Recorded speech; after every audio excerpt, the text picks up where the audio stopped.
ये बात बिल्कुल भी मिस मत करना, स्पेशली वो लोग जिनकी सैलरी, बिजनेस या अदर इनकम होती है एंड वो टैक्स पे करते हैं। आपको पता ही होगा 15 सितंबर तक हमें आईटीआर फाइल करनी है, पर एक हिडन चीज है जो मैक्सिमम लोग इग्नोर कर देते हैं, जिसकी वजह से एक तरह का एक्स्ट्रा टैक्स गवर्नमेंट आपसे ले लेती है। आपके एम्प्लॉयर ने सैलरी पर टीडीएस ऑलरेडी काट लिया होगा, एफडीज या इंटरेस्ट इनकम पे बैंक ने टीडीएस काट लिया होगा, करेक्ट।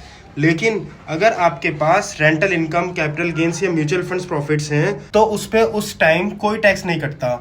टैक्स आपको रिटर्न फाइल करते वक्त देना पड़ता है, जिस पर आपको एक्स्ट्रा टैक्स मतलब इंटरेस्ट देना पड़ता है 234B एंड 234C के अंडर। सच में भाई, अगर यकीन नहीं आ रहा तो अपनी पुरानी आईटीआर देख लेना। अब सवाल ये है कि इंटरेस्ट क्यों लगता है। सिंपल है, क्योंकि आपने गवर्नमेंट को एडवांस में टैक्स नहीं दिया था जिस टाइम आपकी इनकम हुई।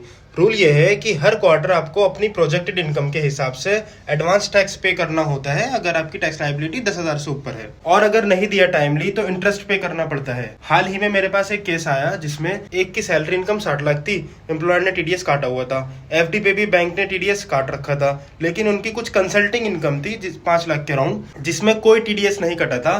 फाइलिंग के टाइम जब ये इनकम रिपोर्ट हुई तो उनको 4.5 लाख का एक्स्ट्रा टैक्स देना पड़ा, जिसमें 234B और 234C के अंडर इंटरेस्ट भी लगा, सरचार्ज भी लग गया था। अब आपको प्रॉब्लम तो बता दी, सॉल्यूशन क्या है? सबसे इजी वे बता रहा हूँ, ध्यान से समझना। मार्च के अराउंड आप अपनी एडिशनल इनकम का एस्टिमेट बना लो, जैसे rental income, capital gains, mutual funds वगैरह, सबका एक एस्टिमेट इनकम बना दो कि क्या गेन हुआ। फिर आप अपने एम्प्लॉयर को बता दो एक छोटा सा डिक्लेरेशन फॉर्म, जिसको फॉर्म 12 भी बोलते हैं, वो आप अपने एम्प्लॉयर को दे दो। फिर आपका एम्प्लॉयर उस इनकम पर भी टैक्स कैलकुलेट करके आपका डिपॉजिट करा देंगे सैलरी के साथ। इससे आपको जो अननेसेसरी एक्स्ट्रा टैक्स लगता है उससे आप बच जाओगे। ये छोटी सी प्लानिंग आपका लाखों का एक्स्ट्रा टैक्स मतलब इंटरेस्ट बचाने में मदद कर सकती है। अगर यूजफुल लगी तो शेयर करना मत भूलना एंड फॉलो कर लो ऐसी ही टैक्स एंड फाइनेंस इनसाइट्स के लिए।